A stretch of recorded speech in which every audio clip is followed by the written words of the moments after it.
আমাদের কোনো মতামত ওনারা নেননি, নিলে আমাদেরকে বলতে পারতাম। আমি ওনাদেরকে এই কথাই বলতে চাই, ওনার অনেক জ্ঞানী উনি ব্যক্তি, আমি ওনাদেরকে সম্মান করি। কিন্তু পিএইচডি হয়ে আপনি সাঁতার কাটার জন্য পিএইচডি হন আর যাই হন, সাঁতার শিখতে হলে সাঁতার কাটতে হবে, মাটিতে নামতে হবে, পানিতে নামতে হবে।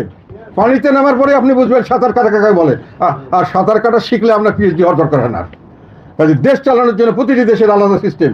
আমাদের দেশে ওনারা স্বৈরাচার বন্ধ করার নামে সংবিধানে যে সংশোধনীগুলি করেছেন, সেখানে চিফ এক্সিকিউটিভ বা যারা প্রধান নির্বাহী বা প্রাইম মিনিস্টার, তাকে কোনো রকম ক্ষমতাই দেওয়া হয় নাই। তার হাত পা চারপাশে বেঁধে দেওয়া হয়েছে, আপনি স্বৈরাচার বন্ধ করবেন, কিন্তু করতে গিয়ে দেশ চালাবে কিভাবে?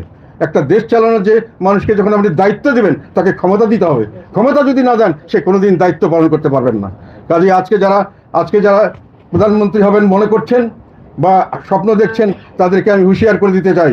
আমি আমার নিজের অভিজ্ঞতা থেকে বলছি, এই সংবিধান সংশোধন যে এক কথা, এটা বেআইনি, সংবিধান বিরুদ্ধ এবং এটা অবাস্তব, এবং সত্যিকার কথা বলতে এটা বাস্তবায়ন হলে